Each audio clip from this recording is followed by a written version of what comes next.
மக்கள் குறித்து அவதூறாக பேசிய வழக்குல நடிகை கஸ்தூரி தற்போது கைது செய்யப்படுவாரா என்ற கேள்வி எழுந்திருக்கிறது. அதற்கு காரணம் தற்போது உயர்நீதிமன்ற மதுரை கிளை எடுத்த முடிவு கவனம் பெற்றிருக்கிறது.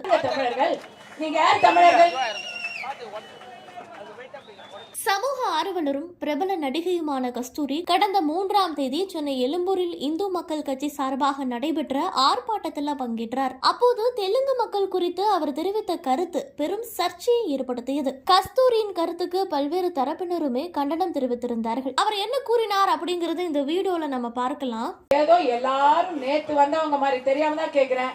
300 வருஷம் முன்னாடி ஒரு ராஜாவுக்கு கூட சேர்த்துக்கிட்ட அந்த புற மகளிரோட சேவைக்கு செய்ய வந்தவர்கள் எல்லாம், தெலுங்கு பேசினவர்கள் எல்லாம் இன்னைக்கு வந்து தமிழர்கள் இனம் அப்படின்னு சொல்லும் பொழுது, எப்பவோ வந்த பிராமணர்களை நீங்க தமிழர்கள் இல்லைன்னு சொல்ல நீங்க யாருங்க தமிழர்கள்?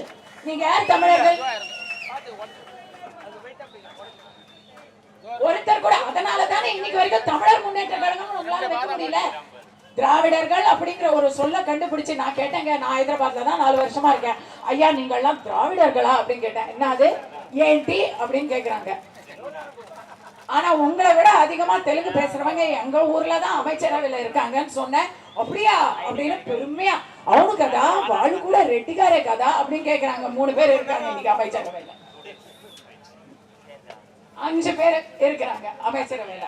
இதன் பிறகு கஸ்தூரி மீது அகில இந்திய தெலுங்கு ஜன சங்கம் சென்னை எழும்பூர் காவல் நிலையத்தில் புகார் அளித்தது. இதே போல மதுரை, தேனி உள்ளிட்ட பல்வேறு மாவட்டங்களிலும் கஸ்தூரி மீது பல்வேறு புகார்கள் அளிக்கப்பட்டன. கஸ்தூரி மீது அளிக்கப்பட்ட புகாரின் அடிப்படையில் எழும்பூர் காவல் நிலையத்தில் 4 பிரிவுகளின் கீழ் வழக்கு பதிவு செய்யப்பட்டது. இதன் பிறகு இது தொடர்பாக விசாரிக்க போலீசார் கஸ்தூரியிடம் சம்மன் வழங்க சென்றிருக்கிறார்கள். அந்த சமயத்துல கஸ்தூரியின் போயஸ் கார்டன் வீடு பூட்டப்பட்டு இருந்த காரணத்தினால போலீசார் கஸ்தூரியின் தொலைபேசி எண்ணை தொடர்பு கொண்டிருக்கிறார்கள். ஆனால் அவருடைய தொலைபேசி எண்ணும் சுவிட்ச் ஆஃப் செய்யப்பட்டிருக்கிறது. இதன் பிறகு தனிப்படை போலீசார் கஸ்தூரியை தேடும் பணியில் ஈடுபட்டார்கள். இதனிடையே நடிகை கஸ்தூரி மீது மதுரை திருநகர் காவல் நிலையத்தில் நாயுடு மகாஜன சங்கம் அளித்த புகாரில் 6 பிரிவுகளின் கீழ் வழக்கு பதிவு செய்யப்பட்டது.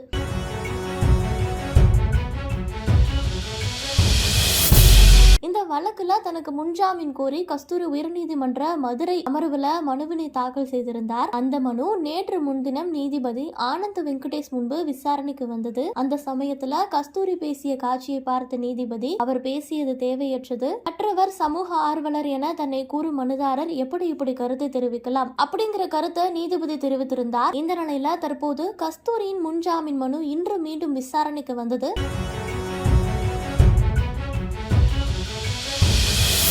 அப்போது கஸ்தூரியின் முன்ஜாமீன் மனுவை நீதிபதி ஆனந்த் வெங்கடேஷ் தள்ளுபடி செய்து உத்தரவிட்டிருக்கிறார். இது தற்பொழுது பேசுபொருளாக மாறியிருக்கிறது. இதனை தொடர்ந்து அவர் கைது செய்யப்படுவாரா என்ற கேள்வியும் எழுந்து வருகிறது. நடிகை கஸ்தூரிக்கு முன்ஜாமீன் வழங்க நீதிமன்றம் தற்போது அனுமதி மறுத்துள்ள நிலையில அவர் எந்த நேரத்திலும் வேண்டுமானாலும் கைது செய்யப்படலாம் அப்படின்னு சொல்லப்படுகிறது.